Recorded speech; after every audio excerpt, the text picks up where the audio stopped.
JK그룹의 심장부. 강남의 마천루 숲 가장 높은 곳에 자리한 그 빌딩의 1층 로비는 언제나처럼 차가운 질서와 보이지 않는 긴장감으로 가득 차 있었다. 대리석 바닥은 거울처럼 빛났고 공기 중에는 값비싼 향수와 종이 그리고 야망의 냄새가 뒤섞여 있었다. 그때 그 완벽한 조화를 깨뜨리는 작은 파문이 일었다. 보안 요원들의 단호한 제지와 사람들의 의아한 시선 한가운데 7살 남짓한 작은 여자아이가 필사적으로 버티고 서 있었다. 아이의 손에는 낡은 그림책이 들려 있었고 얼굴은 눈물과 결심으로 얼룩져 있었다. 아이는 훈련된 보안 요원들의 손길을 용케 피하며 자신의 온 힘을 다해 외쳤다. 그 목소리는 로비의 거대한 공간을 가르며 울려 퍼졌다. 박진우 회장님을 만나야 해요. 엄마가 그랬어요. 회장님만이 샛별이 뜰 때 하늘이 무슨 색인지 아신다고 했단 말이에요. 마침 중요한 계약을 위해 로비를 가로지르던 박진우의 발걸음이 그 자리에 우뚝 멈춰 섰다. 주변의 모든 소음이 거짓말처럼 멀어졌다. 비서실장과 임원들의 당황한 표정도, 웅성거리는 사람들의 시선도 그의 의식에 들어오지 않았다. 오직 아이의 외침만이 그의 귓속을, 아니, 그의 심장을 날카롭게 파고들었다. 샛별이 뜰 때 하늘이 무슨 색인지. 그것은 질문이 아니었다. 20년 전 잊으려 발버둥 쳤던 한 여자와 그만이 나누었던 비밀스러운 농담이었다. 세상을 다 가진 그와 세상이 전부였던 그녀만의 암호였다. 그의 얼어붙었던 심장 한 구석에서 희미한 균열이 일어나는 소리가 들렸다. 박진우는 천천히 몸을 돌렸다. 그의 얼굴에서는 언제나처럼 냉정하고 빈틈없는 표정이 사라져 있었다. 대신 그 자리에는 걷잡을 수 없는 충격과 극심한 혼란이 폭풍처럼 휘몰아치고 있었다. 그는 성큼성큼 아이에게로 다가갔다. 그의 움직임에 모세의 기적처럼 길이 열렸다. 그는 최고급 원단으로 만들어진 양복 바지가 구겨지는 것도 아랑곳하지 않고 아이의 눈앞에 한쪽 무릎을 꿇었다. 그의 강철 같던 눈동자가 미세하게 떨리고 있었다. 꼬마야, 방금 뭐라고 했니? 다시 한번 말해줄 수 있겠니? 아이의 이름은 김서연. 나이는 7살이었다. 아이는 거대한 빌딩 숲의 그림자 아래 낮고 허름한 동네의 반지하 방에서 엄마와 단둘이 살고 있었다. 서연의 세상은 엄마, 이수진이 전부였다. 엄마는 서연에게 동화책을 읽어주었고 서툴지만 맛있는 음식을 만들어 주었으며 밤하늘의 별에 대해 이야기해 주었다. 하지만 얼마 전부터 엄마의 기침 소리가 잦아졌다. 웃음소리보다 한숨소리가 더 길어졌고 잠 못 이루는 밤이 늘어갔다. 엄마의 몸은 하루가 다르게 촌농처럼 쓰러져 갔다. 서연은 엄마의 베개 밑에서 우연히 낡은 사진 한 장을 발견했다. 사진 속에는 젊은 시절의 엄마와 지금 눈앞의 남자와 똑같이 생긴 한 남자가 환하게 웃고 있었다. 그리고 어젯밤 타는 듯한 고열 속에서 엄마는 서연의 손을 잡고 힘겹게 속삭였다. 서연아, 엄마가 너무 아프면 저 빌딩으로 가서 박진우라는 사람을 찾아. 그리고 말해. 샛별이 뜰 때 하늘이 무슨 색인지 아시냐고. 그 사람만이 널 지켜줄 수 있어. 박진우는 아이를 자신의 펜트하우스 사무실로 데려왔다. 그는 최고급 가죽 소파에 아이를 앉히고 난생 처음으로 직접 따뜻한 우유를 데워 아이의 손에 쥐어주었다. 아이는 낯선 환경에 겁을 먹으면서도 엄마의 마지막 부탁을 완수해야 한다는 사명감에 간절한 눈으로 그를 바라볼 뿐이었다. 그는 즉시 최 실장에게 비밀리에 조사를 지시했다. 그의 목소리는 감정을 억누르느라 평소보다 더 낮고 차갑게 가라앉아 있었다. 이 아이와 이수진이라는 여자에 대해 알아봐. 20년 전 기록부터 지금까지 단 하나도 빠짐없이 내가 모르는 사실이 단 하나라도 있어서는 안 돼. 조사 결과는 지옥의 아가리처럼 어둡고 깊었다. 이수진, 20년 전 유망한 정치인의 의붓딸이었던 그녀, 박진우의 집안과는 정략적으로, 사업적으로 철저한 적대 관계에 놓여 있었다. 두 사람의 사랑은 처음부터 용납될 수 없는 것이었다.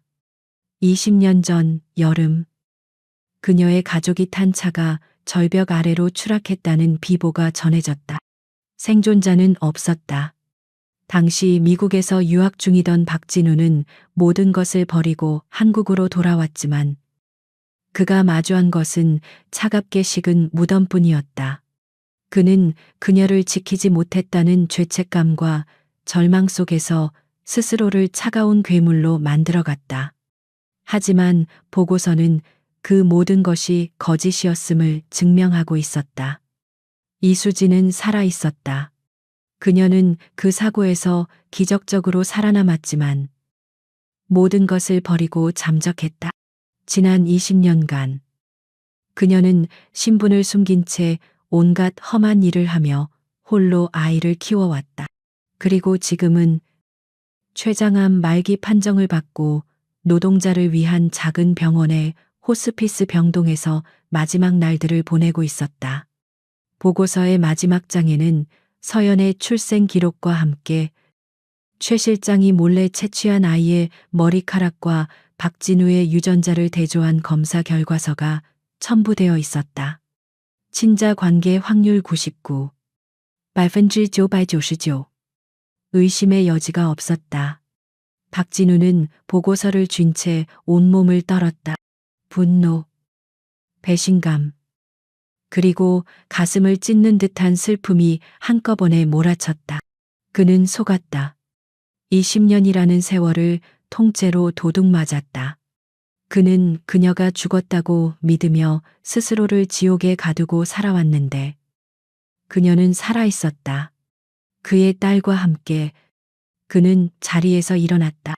그의 눈에는 더 이상 혼란이 없었다. 오직 차가운 결단만이 번뜩였다. 그는 서연에게 다가가 아이의 머리를 부드럽게 쓰다듬었다. 그리고 말했다. 가자. 꼬마야. 내 엄마에게로. 그의 목소리에는 아버지가 아닌 심판자의 무게가 실려 있었다. 박진우의 마이바흐는 도시의 소음을 완벽하게 차단한 채 유령처럼 미끄러졌다. 차 안에는 무거운 침묵만이 감돌았다. 그는 룸미러를 통해 뒷좌석에 앉은 아이 김서연을 힐끗 쳐다보았다. 아이는 거대한 가죽 시트에 몸이 파묻힌 채 창밖으로 빠르게 스쳐 지나가는 화려한 도시의 풍경을 신기한 듯 바라보고 있었다. 아이의 작은 얼굴에서 그는 20년 전의 이수진을 그리고 아주 희미하게 자기 자신의 흔적을 찾으려 애썼다. 아이의 까만 눈동자는 수진을 닮았지만 무언가에 집중할 때 살짝 찌푸리는 미간은 자신과 놀랍도록 흡사했다. 심장이 불규칙하게 날뛰었다. 그는 애써 시선을 돌려 서류로 위장된 태블릿 PC 화면에 고정했다. JK 그룹 본사 최고층에 위치한 그의 사무실은 그의 왕국이자 요새였다. 미니멀리즘의 극치를 보여주는 그 공간은 단 하나의 먼지나 흐트러짐도 용납하지 않는 그의 성격을 그대로 반영했다. 서연은 그 완벽한 질서 속에 떨어진 작은 이물질 같았다. 아이의 낡고 해진 운동화는 수억 원을 호가하는 페르시안 카펫 위에서 유독 도드라져 보였다. 그는 비서에게 따뜻한 우유를 가져오게 한 뒤 아이를 자신의 맞은편 소파에 앉혔다. 서연은 우유 잔을 두 손으로 꼭 쥔 채 겁을 먹으면서도 호기심 가득한 눈으로 거대한 사무실을 둘러보았다. 아이의 순수한 시선이 닿는 곳마다 박진우는 자신의 공간이 오염되는 듯한 기묘한 불쾌감과 동시에 알 수 없는 온기가 스며드는 것을 느꼈다. 그는 자신의 책상으로 돌아와 평소처럼 일에 몰두하려 했다. 하지만 모니터에 떠 있는 수많은 숫자와 그래프들은 더 이상 그의 머릿속에 들어오지 않았다. 그의 모든 신경은 소파에 앉아 있는 저 작은 아이에게로 향해 있었다. 아이가 내는 작은 숨소리, 우유를 마시는 소리 하나하나가 그의 완벽한 통제력을 뒤흔들었다. 마침내 그는 참지 못하고 최 실장에게 전화를 걸었다.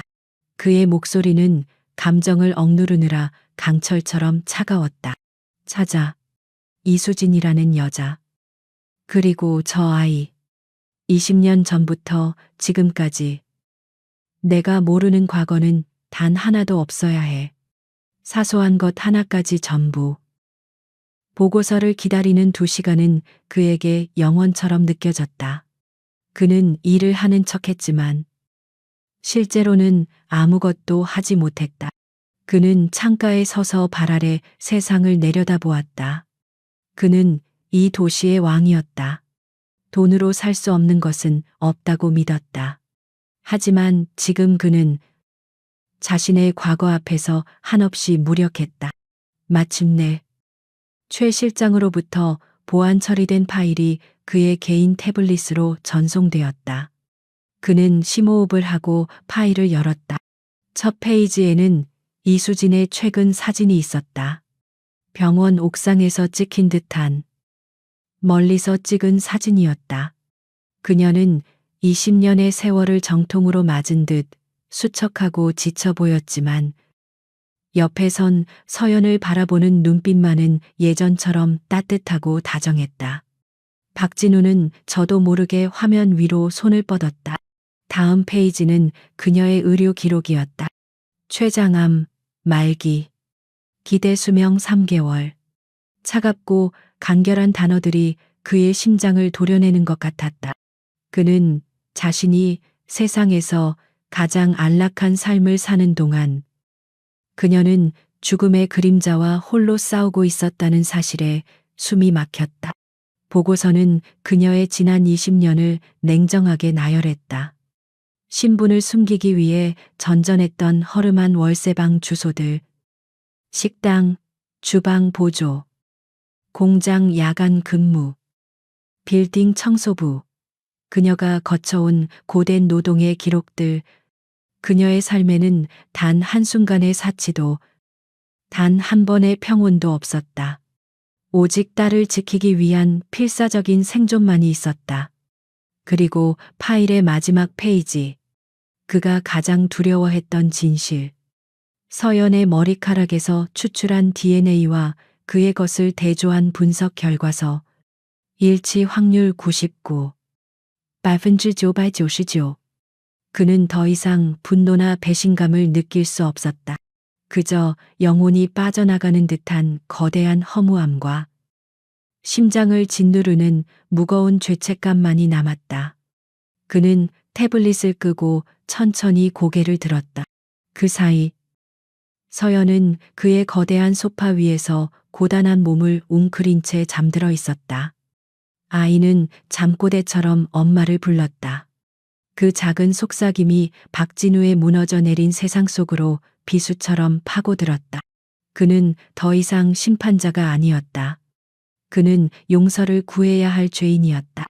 그는 잠든 아이의 곁으로 다가가 처음으로 조심스럽게 아이의 머리를 쓰다듬었다. 아이의 머리카락은 수진의 것처럼 부드러웠다. 그는 결심했다.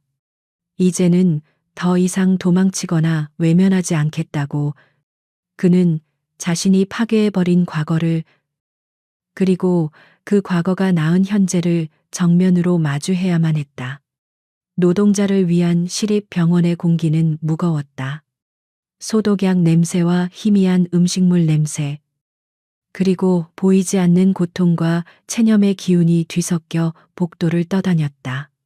박진우는 이곳의 모든 것이 자신의 세상과 이질적이라고 느꼈다. 그의 세상에는 존재하지 않는 삶의 가장 날 것 그대로의 풍경이었다. 그는 서연의 작은 손을 꼭 잡았다. 아이의 온기가 이 낯선 현실을 견디게 해주는 유일한 밧줄 같았다. 호스피스 병동은 건물의 가장 안쪽, 가장 낡은 곳에 있었다. 여러 명의 환자가 커튼 하나를 사이에 두고 마지막 시간을 보내는 다인실. 이수진은 창가 쪽 침대에 마치 세상의 모든 빛을 등진 것처럼 창밖을 보며 누워 있었다. 20년의 세월은 그녀의 얼굴에 깊은 흔적을 남겼지만 창백한 옆모습에서는 박진우의 기억 속에 각인된 그대로였다. 엄마. 서연이 그의 손을 뿌리치고 달려가 엄마의 품에 안겼다. 그제야 수지는 천천히 고개를 돌렸다. 그리고 서연의 등 뒤에 서 있는 박진우를 보았다. 그녀의 눈동자가 지진이라도 일어난 듯 격렬하게 흔들렸다. 놀람, 두려움, 원망, 그리고 그 모든 것을 뛰어넘는 깊은 슬픔이 그 눈 안에 담겨 있었다. 박진우는 간호사에게 부탁해 잠시 서연을 아이들을 위한 휴게실로 데려가 달라고 했다. 아이가 사라지고 두 사람 사이에는 20년이라는 시간의 무게만큼이나 무거운 침묵이 내려앉았다. 침묵을 깬 것은 박진우였다. 그의 목소리는 물에 젖은 솜처럼 무겁고 갈라져 나왔다. 왜 말하지 않았어? 수진아, 왜 죽은 사람처럼 숨어 살았어? 수지는 희미하게 웃었다. 그 웃음은 너무나 슬퍼서 우는 것보다 더 아파 보였다. 살아 있었지만 죽은 거나 마찬가지였으니까요. 당신 세상에서 나는 죽었어야만 했어요. 그녀는 지난 20년간 가슴속에 묻어두었던 이야기를 꺼내기 시작했다. 그것은 기억상실 따위의 드라마 같은 이야기가 아니었다. 훨씬 더 잔인하고 현실적인 비극이었다. 그녀의 의붓아버지, 당시 야망에 찬 정치인이었던 최태석. 그는 수진과 정적 가문의 아들인 박진우의 관계를 알게 되자 격노했다. 그는 수진을 자신의 정치적 야망을 위한 도구로만 여겼다. 그에게 수진의 사랑은 용납할 수 없는 스캔들이자 오점이었다. 그 사람은 내게 선택을 강요했어요. 당신과 헤어지든지 아니면 뱃속의 아이와 당신 모두를 파멸시키겠다고. 수진의 목소리는 담담했지만 그 안에는 지울 수 없는 공포가 서려 있었다. 그 사람 눈빛을 봤어요. 농담이 아니었어. 그는 정말로 무슨 짓이든 할 사람이었어요. 나는 당신을 지키고 싶었어요. 그리고 내 아이를 지켜야만 했어요. 그래서 그녀는 도망쳤다. 마침 일어난 작은 교통사고를 이용해 자신의 죽음을 위장했다. 그녀는 세상에서 이수진이라는 존재를 지우고 오직 김서연의 엄마로만 살기로 결심했다. 그것이 그녀가 사랑하는 두 사람을 지킬 수 있는 유일한 방법이라고 믿었다. 그녀는 자신의 모든 삶을, 행복을, 미래를 제물로 바쳐 그들만의 성역을 만든 것이었다. 박진우는 숨을 쉴 수가 없었다. 그가 지난 20년간 그녀를 원망하며 쌓아 올렸던 분노와 배신감의 성벽이 그녀의 고백 한마디 한마디에 모래처럼 허물어져 내렸다. 그는 괴물이었다. 그녀가 자신을 위해 그런 끔찍한 희생을 감수하는 동안 그는 그녀를 의심하고 원망했다. 그는 고통받는 그녀를 외면한 채 자신만의 성공이라는 성 안에 스스로를 가두고 있었다. 그는 자신도 모르게 그녀의 침대 곁으로 다가가 무릎을 꿇었다. 그의 어깨가 가늘게 떨리기 시작했다. 평생 단 한 번도 남 앞에서 눈물을 보인 적 없었던 남자가 어린아이처럼 소리 없이 울고 있었다. 그의 눈물이 링거반을 자국으로 멍든 그녀의 앙상한 손등 위로 뚝뚝 떨어졌다. 미안해, 수진아. 내가 다 미안해. 수진도 함께 울었다. 20년간 홀로 짊어져야 했던 외로움과 고통이 그의 눈물 속에서 비로소 녹아내리는 것 같았다. 그녀는 힘겹게 손을 들어 그의 뺨을 어루만졌다. 예전처럼, 그들이 사랑했던 그 시절처럼. 박진우는 고개를 들어 그녀를 보았다. 그리고 휴게실 문 쪽을 잠시 돌아보았다. 그의 입에서 거의 들리지 않는 목소리가 새어나왔다. 내 딸, 그는 묻지 않았다. 그저 확인했을 뿐이다. 수지는 눈물을 흘리며 아주 천천히, 그러나 분명하게 고개를 끄덕였다. 잠시 후 간호사가 서연의 손을 잡고 돌아왔다. 아이는 방금 전까지 무겁게 가라앉아 있던 방 안의 공기가 변한 것을 눈치채지 못했다. 아이는 그저 엄마 아빠가 함께 있는 것이 좋은 듯 침대 위로 기어 올라가 수진의 품에 안겼다. 박진우는 그 모습을, 피가 섞인 자신의 가족이 처음으로 한자리에 모인 그 광경을 가슴이 찢어지는 듯한 아픔으로 바라보았다. 너무나 아름답고 동시에 너무나 비극적인 풍경이었다. 그는 이제야 알았다. 자신이 되찾은 것은 과거가 아니었다. 이제부터 그가 싸우고 지켜내야 할 위태롭고 소중한 현재였다. 그날 이후 박진우의 세상은 재편되었다. 그의 인생을 지배하던 두 개의 축과, 즉 JK 그룹의 미래와 이수진을 잃었다는 과거의 상실감이 이제 최태석이라는 단 하나의 적을 중심으로 회전하기 시작했다. 슬픔과 죄책감은 사라지지 않았다. 대신 그것들은 차가운 분노와 강철 같은 결의로 변이했다. 그의 야망에 비로소 분명한 방향이 생긴 것이었다. 그는 병실에 남아있는 서연을 자신의 무릎에 앉히고 잠든 수진의 앙상한 손을 잡았다. 그는 두 사람에게, 그리고 자기 자신에게 조용히 맹세했다. 내가 다 정리할게. 당신과 우리 딸. 이 세상 누구도 함부로 건드리지 못하게 만들 거야. 내가 약속해.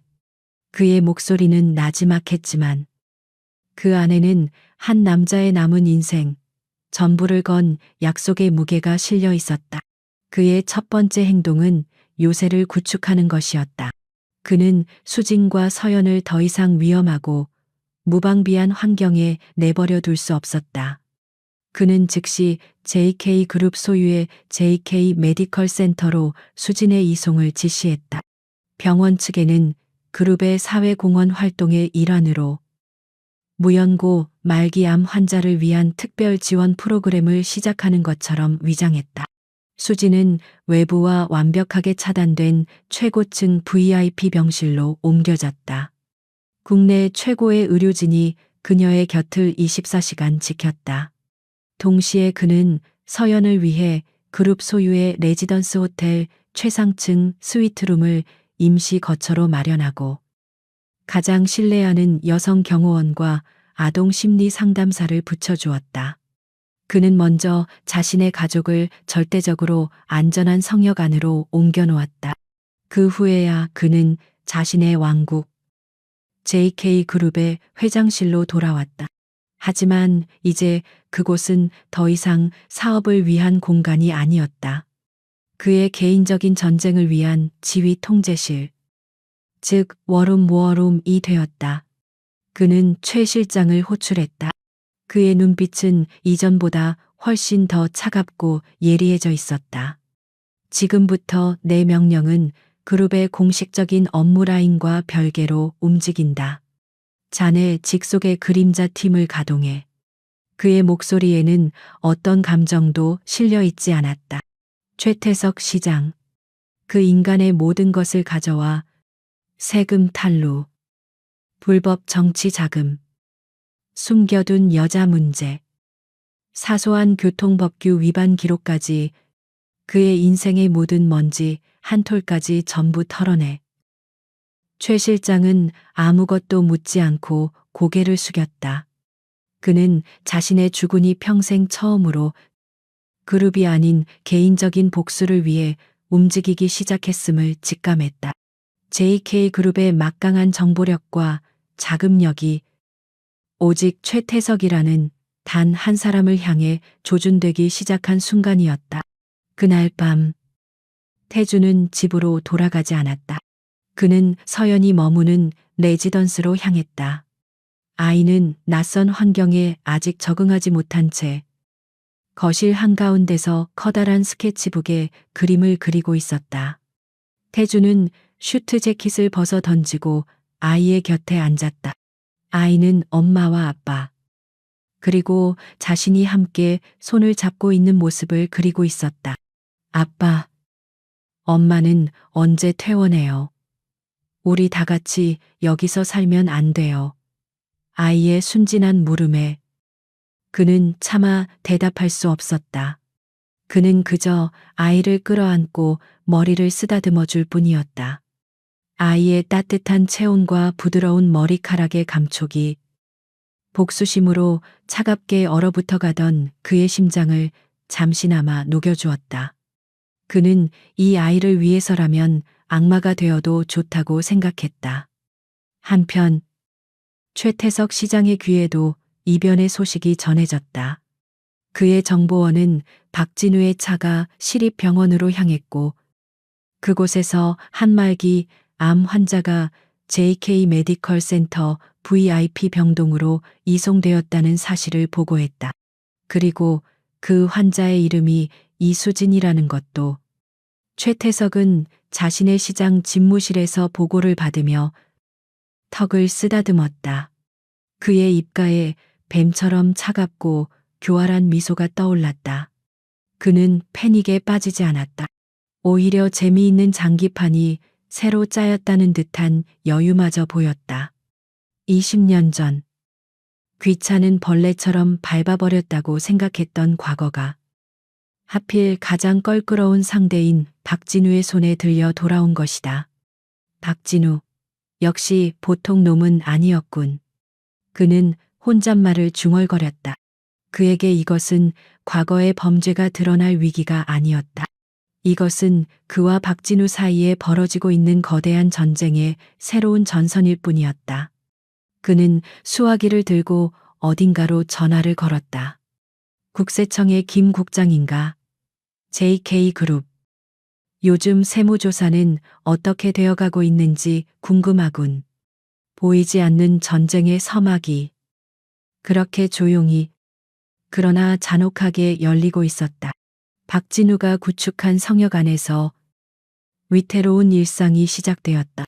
그는 낮에는 JK그룹의 총수로서 최태석의 목을 죄 비수를 갈았고 저녁에는 한 아이의 아버지가 되어 서툰 사랑을 배웠다. 그의 하루는 강남의 차가운 사무실과 아이의 온기가 남은 레지던스, 그리고 죽음의 그림자가 짙게 깔린 병실을 오가는 극단적인 분열의 연속이었다. 서연은 모든 것이 갖춰진 레지던스에서 조금씩 안정을 찾아갔다. 하지만 아이는 비싼 장난감보다 엄마의 품을 더 그리워했다.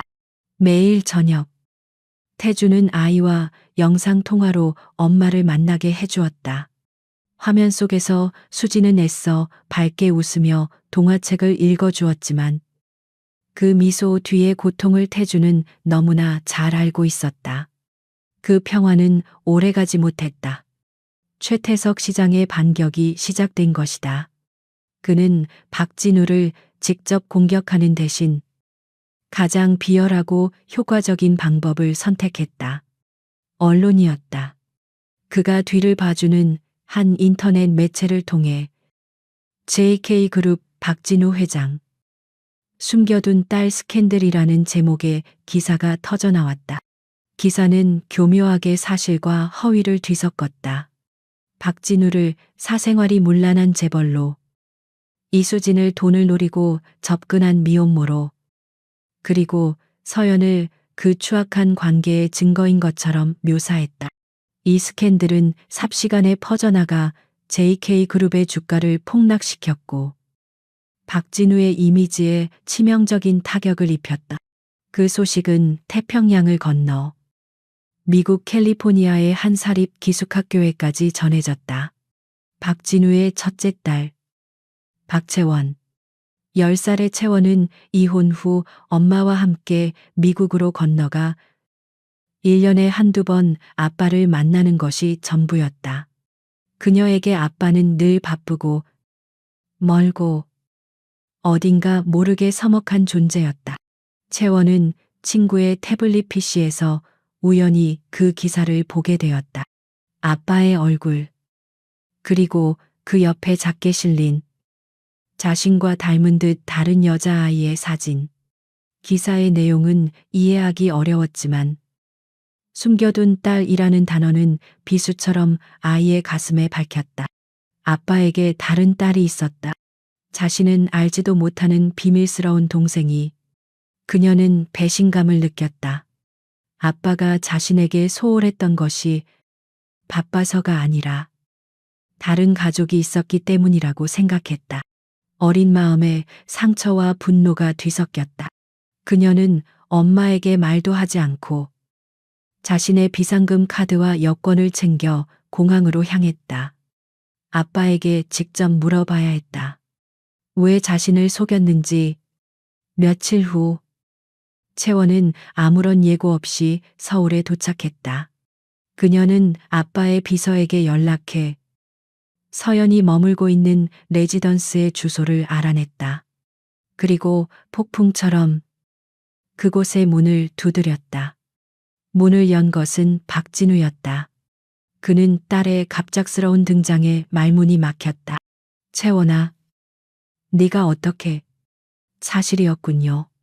채원의 목소리는 나이답지 않게 차가웠다. 그녀는 아빠를 지나쳐 거실 안으로 들어섰다. 그리고 그곳에서 그림을 그리고 있던 서연과 마주쳤다. 두 아이의 시선이 허공에서 부딪혔다. 명품 옷으로 한껏 멋을 낸 분노와 상처로 가득 찬 눈의 채원. 그리고 낡았지만 깨끗한 옷을 입은 어리둥절하고 겁먹은 눈의 서연. 아빠, 설명해 보세요. 저 아이는 누구예요? 왜 저한테는 한마디도 하지 않으셨어요? 인터넷 기사로 제게 동생이 있다는 걸 알아야 했냐고요. 채원의 원망 섞인 외침이 거실을 울렸다. 박진우는 참담한 심정이었다. 그는 최태석과의 전쟁과 수진의 병간호에 몰두한 나머지 가장 중요한 것을 잊고 있었다.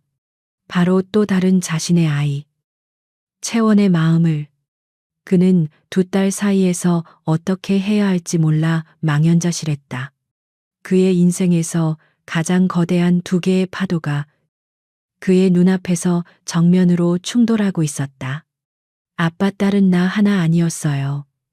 이제 저 아이가 아빠 딸이에요. 그래서 나한테는 연락도 안 한 거예요. 채원의 눈에서 눈물이 터져 나왔다. 서연은 무슨 상황인지 이해하지 못한 채 그저 겁에 질려 아빠와 처음 보는 언니를 번갈아 쳐다볼 뿐이었다. 태주는 그 순간 깨달았다.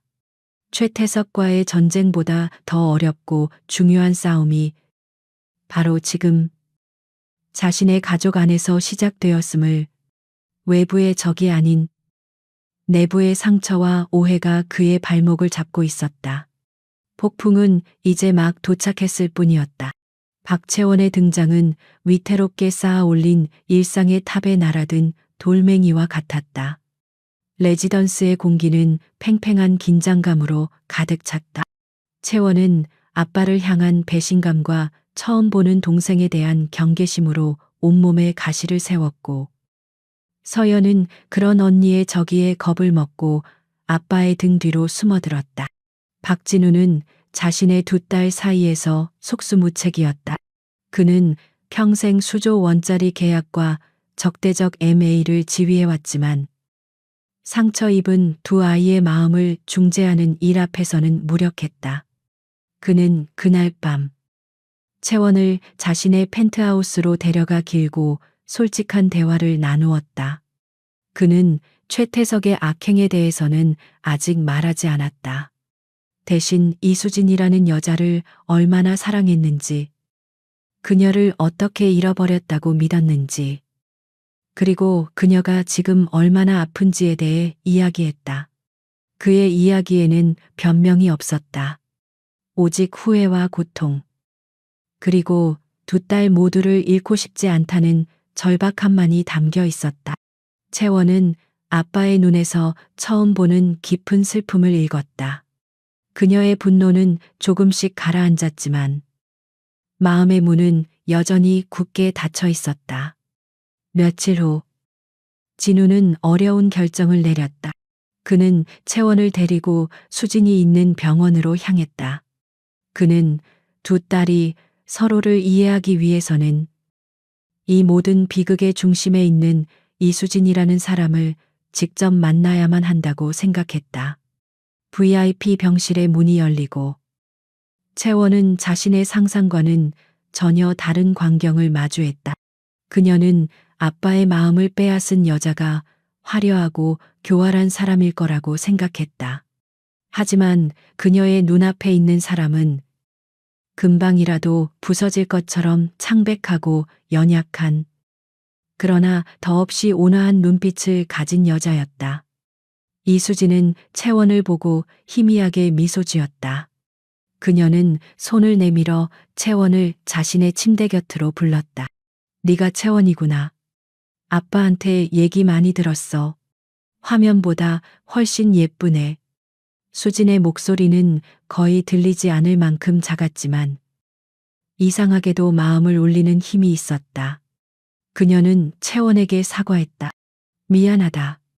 아줌마 때문에 너랑 내 아빠 사이에 상처가 생긴 것 같아서 모든 게 내 잘못이야. 자신의 죽음 앞에서 그녀는 자신을 망가뜨린 세상이 아닌 자신이 상처 입혔을지도 모르는 한 아이의 마음을 먼저 걱정하고 있었다. 그 순간 채원의 마음을 굳게 닫고 있던 빗장이 부서져 내렸다. 그녀는 이 여자가 아빠의 사랑을 받을 자격이 충분한 사람이라는 것을, 그리고 이 모든 상황에 고의적인 악의는 없었다는 것을 깨달았다. 그녀의 눈에 눈물이 고였다. 그날 이후 채원의 태도는 눈에 띄게 변했다. 그녀는 더 이상 서연을 밀어내지 않았다. 오히려 상처 입은 작은 동생을 지켜줘야 한다는 생각에 서툰 방식으로나마 언니 역할을 하기 시작했다. 그녀는 서연에게 영어를 가르쳐 주었고 자신이 좋아하는 팝송을 들려주었으며 서툰 솜씨로 서연의 머리를 따아주기도 했다. 두 아이는 엄마의 병실에서, 죽음의 그림자 아래에서 비로소 자매가 되어가고 있었다. 박진우는 그 모습을 보며 가슴 아픈 위안을 얻었다. 그는 하나의 가족을 잃어가고 있었지만 동시에 새로운 가족을 얻고 있었다. 그러는 동안 JK그룹의 그림자팀은 마침내 결정적인 증거를 찾아냈다. 20년 전 최태석의 사주를 받고 차량 브레이크를 조작했던 자동차 정비공. 그는 지금 폐암 말기로 시골의 한 요양병원에서 죽음을 기다리고 있었다. 그는 평생을 죄책감에 시달렸고 죽기 전에 모든 것을 고백하고 싶어 했다.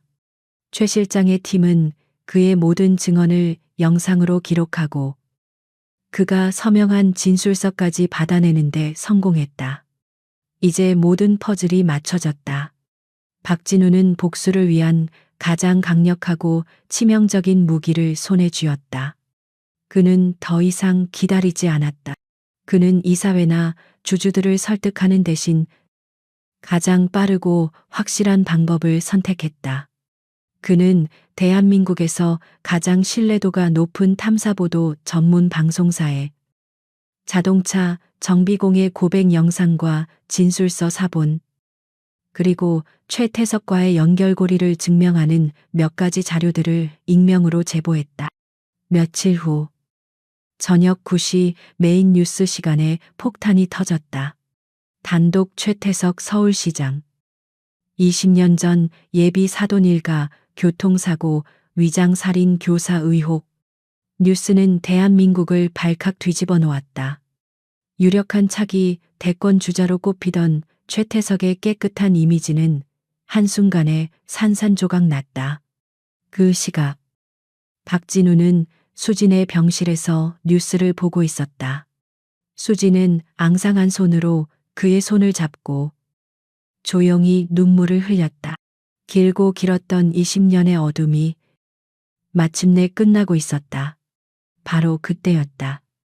병실 문이 거칠게 열리고 분노로 이성을 잃은 최태석이 경호원들을 뚫고 들어왔다. 그의 얼굴은 증오와 살기로 시뻘겋게 달아올라 있었다. 그는 모든 것이 박진우의 짓이라는 것을 직감했다. 박진우, 내 놈이 감히. 최태석의 고함 소리가 병실을 울렸다. 박진우는 조용히 자리에서 일어나 수진의 침대 앞을 막아서며 그와 마주섰다. 20년의 세월을 뛰어넘어 두 남자의 질긴 악연이 마침내 서로를 향해 날카로운 이빨을 드러내고 있었다. 최태석의 분노, 어린 고함에 병실의 공기가 찢어질 듯 팽팽해졌다. 박진우는 미동도 하지 않고 차가운 눈으로 그를 마주했다. 그의 등 뒤에는 그가 지켜야 할 세상의 전부가 있었다. 두 남자 사이에는 20년의 증오와 악연이 불꽃처럼 튀었다. 내 놈이 감히 다 끝난 과거를 들춰내 내 놈의 제국을 통째로 무너뜨려 주마. 최태석이 악에 받쳐 소리쳤다. 그는 여전히 자신이 권력의 정점에 있다고 믿었다. 하지만 박진우의 눈에는 그 어떤 두려움도 없었다. 오직 경멸만이 가득했다. 당신은 이미 끝났어. 최태석, 당신이 버린 과거가 당신의 발목을 잡고 지옥으로 끌고 갈 테니까 나는 내 모든 것을 걸고 당신이 죗값을 치르게 만들 거야. 진우는 조용히 보안 요원들을 향해 턱짓을 했다. 최태석은 비명 같은 욕설을 내뱉으며 무력하게 병실 밖으로 끌려나갔다. 그 격렬한 대치와 증오가 쏟아진 후 수진의 위태롭게 버티던 생명의 실이 툭 하고 끊어졌다. 그녀의 몸을 감시하던 의료기기들이 일제히 날카로운 경고음을 울리기 시작했다. 수진의 눈이 감기고 그녀의 몸이 가볍게 경련했다. 수진아, 정신 차려. 진우의 절규와 함께 의료진이 병실로 쏟아져 들어왔다. 그날 밤 수진은 가까스로 고비를 넘겼지만 의사는 진우에게 마지막 통보를 전했다. 시간이 얼마 남지 않았다고. 심장이 멈추는 듯한 고통 속에서 박진우는 마지막으로 자신이 해야 할 일이 무엇인지 깨달았다. 그는 아이들을 채원의 보호 아래 잠시 다른 방으로 옮기고 홀로 수진의 곁을 지켰다. 그는 수진의 앙상한 손을 잡았다.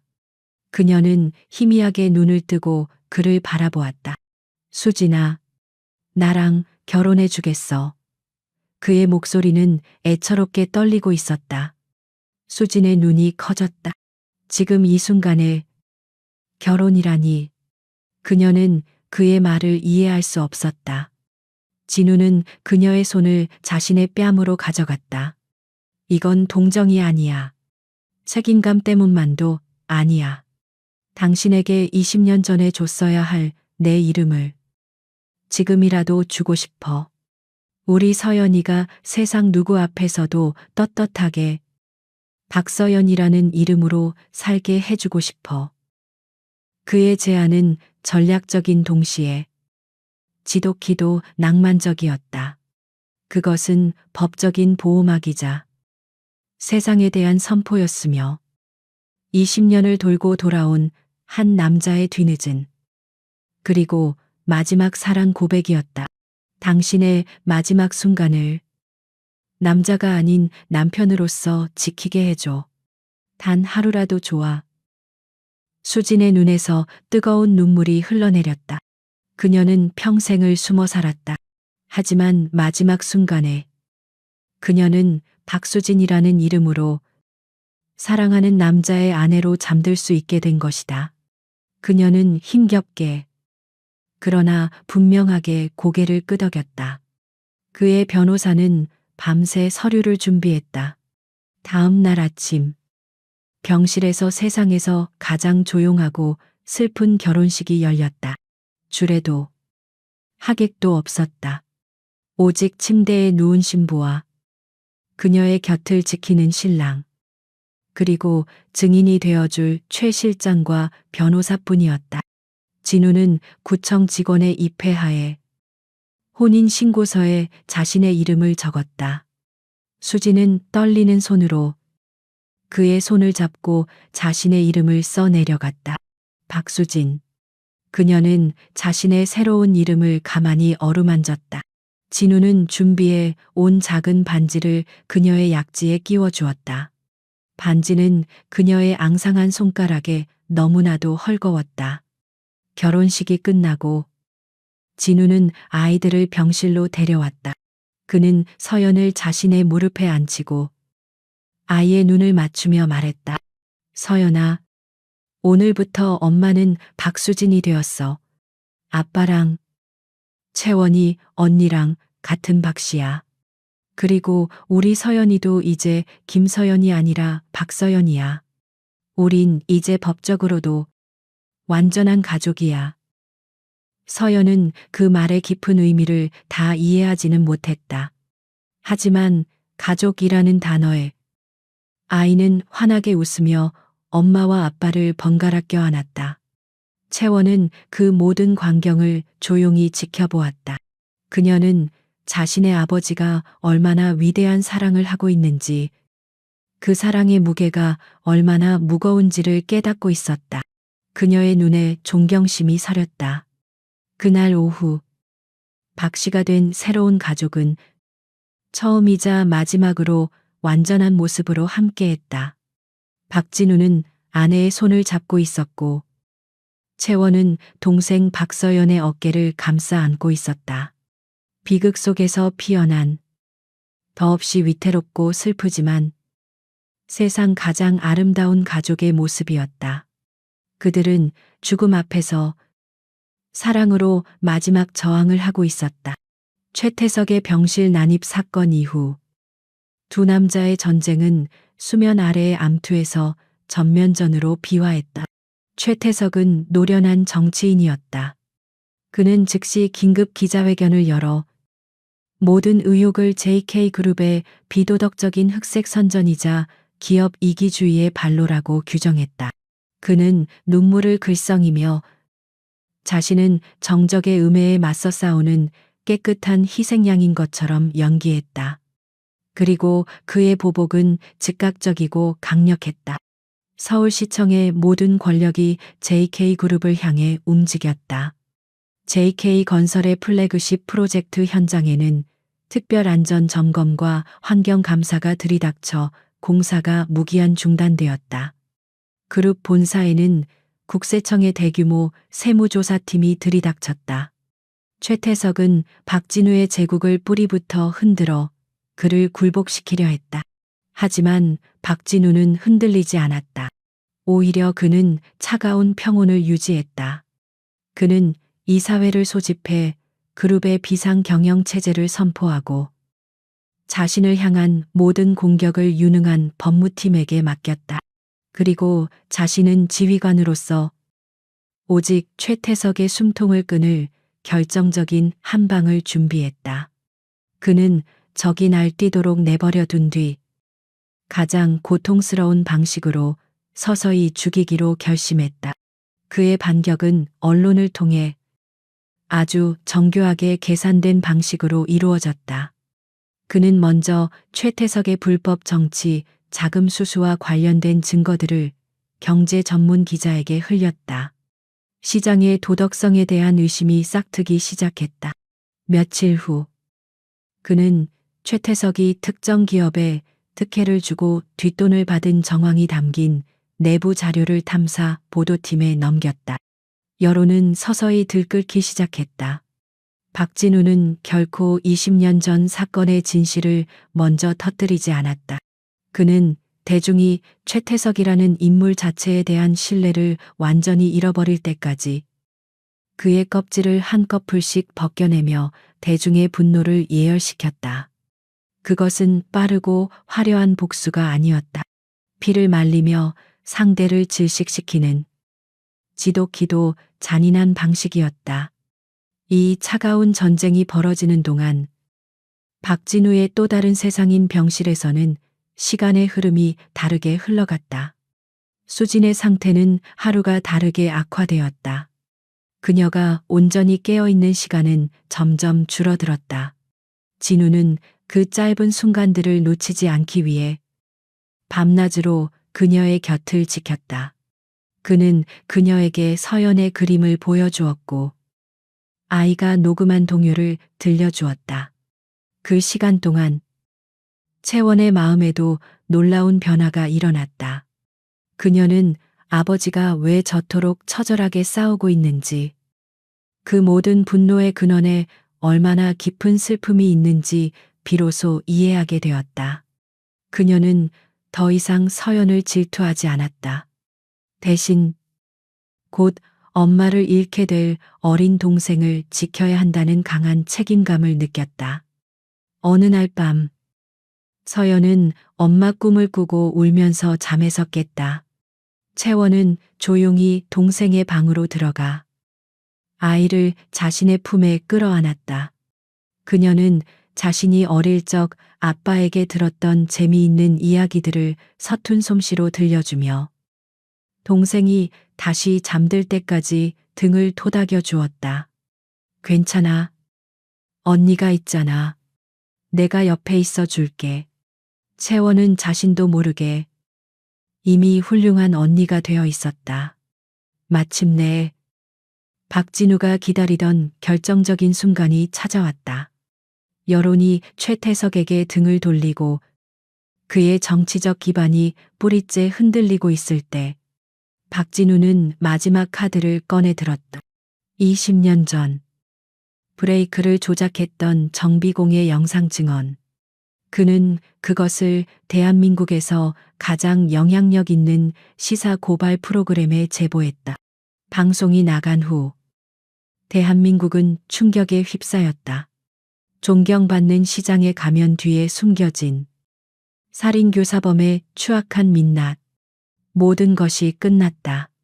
다음 날 아침 최 실장으로부터 전화가 걸려왔다. 검찰이 최태석 시장에 대한 긴급 체포영장을 발부했다는 소식이었다. 체크메이트. 전쟁은 끝났다. 박진우는 수진이 잠든 병실에서 창밖으로 동이 트는 서울의 새벽 풍경을 보며 그 소식을 들었다. 그는 이겼다. 그는 자신의 모든 것을 걸고 그녀의 명예와 아이의 미래를 지켜냈다.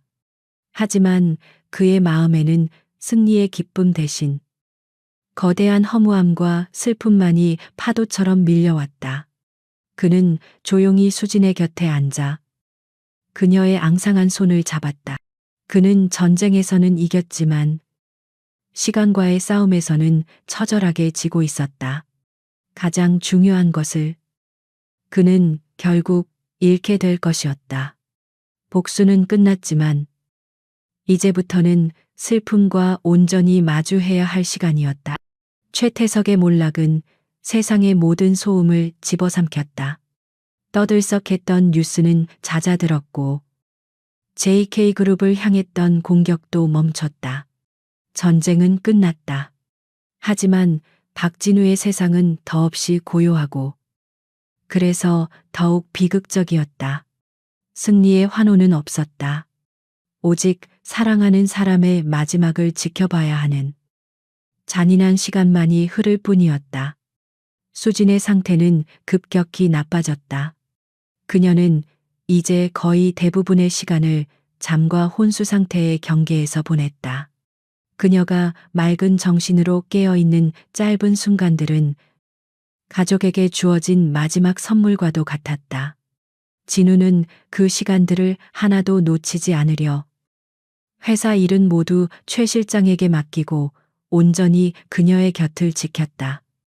어느 날 오후, 수지는 기적처럼 맑은 정신으로 눈을 떴다. 그녀는 진우에게 아이들을 잠시 밖으로 내보내달라고 부탁했다. 두 사람만 남게 되자 그녀는 힘겹게 그의 손을 잡았다. 진우 씨, 당신도 행복해야 해요. 나 때문에 당신의 남은 인생을 슬픔 속에 가두지 마요. 그것은 그녀의 마지막 부탁이었다.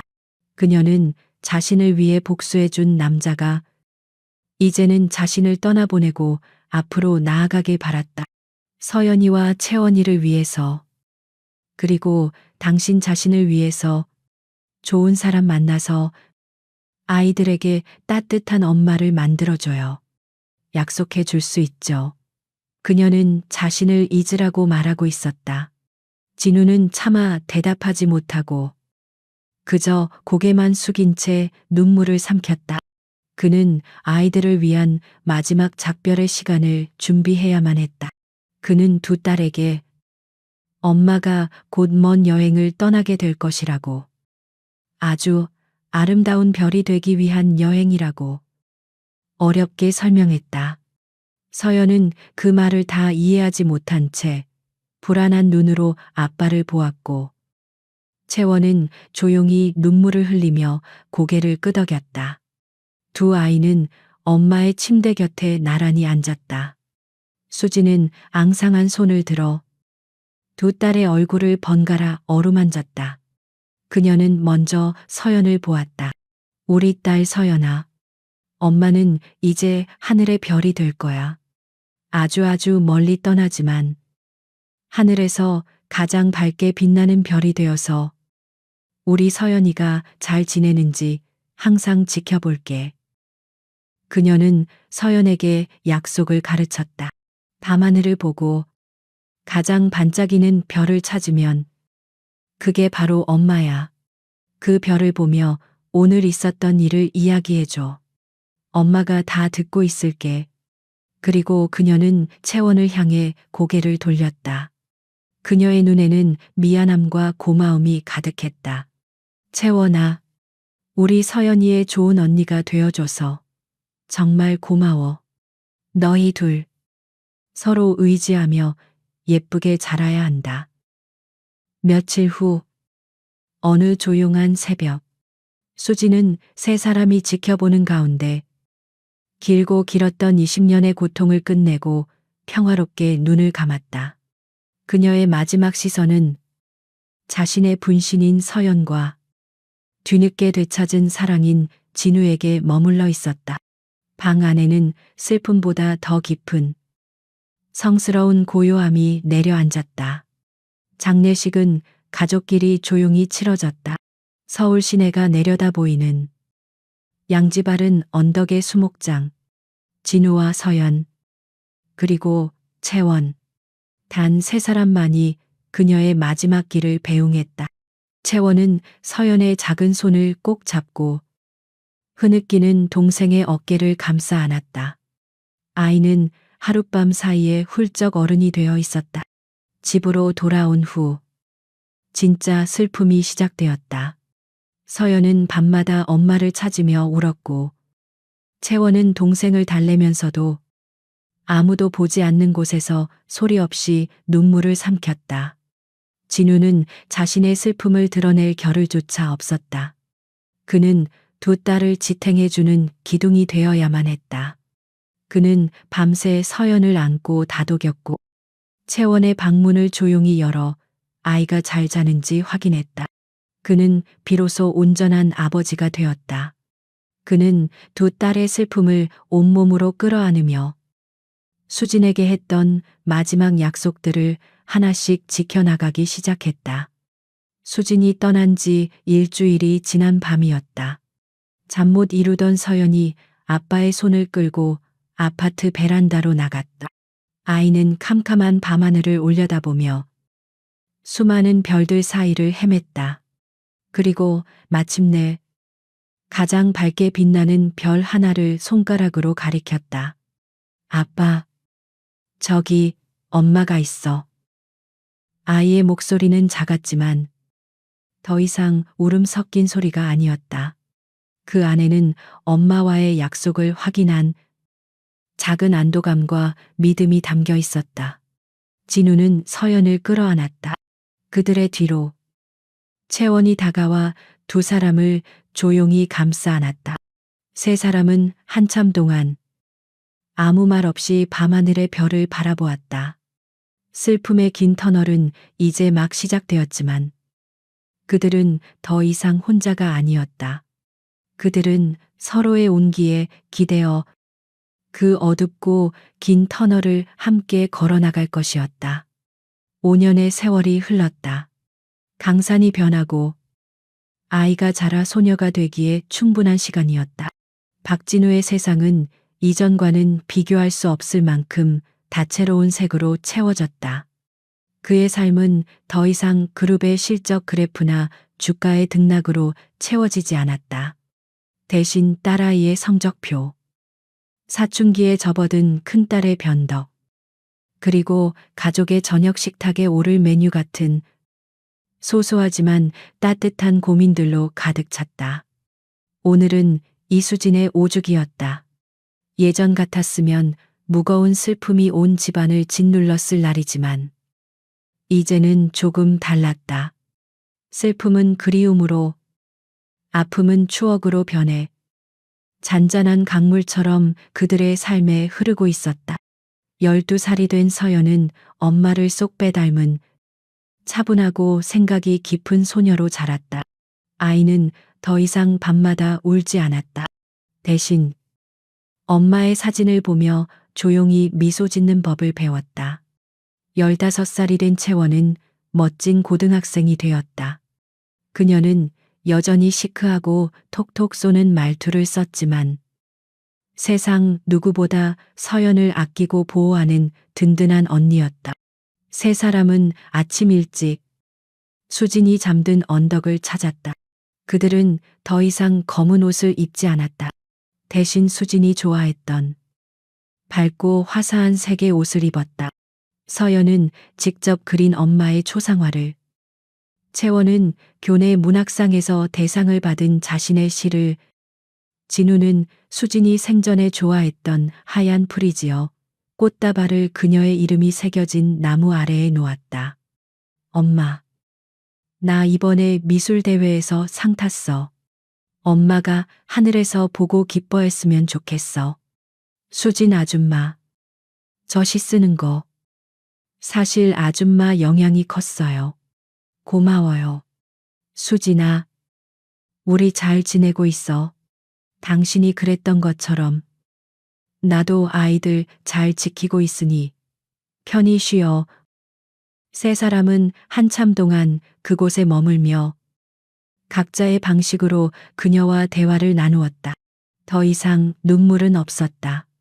오직 따뜻한 햇살과 부드러운 바람, 그리고 서로를 향한 단단한 사랑만이 그들을 감싸고 있었다.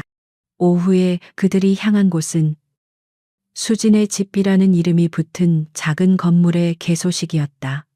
박진우는 거창한 재단을 세우는 대신 미혼모와 그 아이들이 세상의 편견으로부터 안전하게 보호받으며 쉴 수 있는 작지만 따뜻한 쉼터를 만들었다.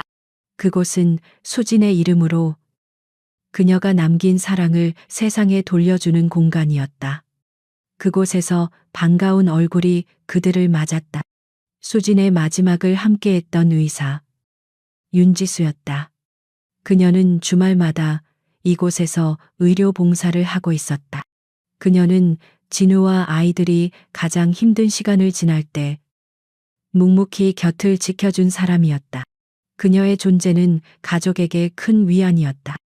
서연은 쉼터의 아이들에게 다가가 자신이 가져온 동화책을 읽어주었다.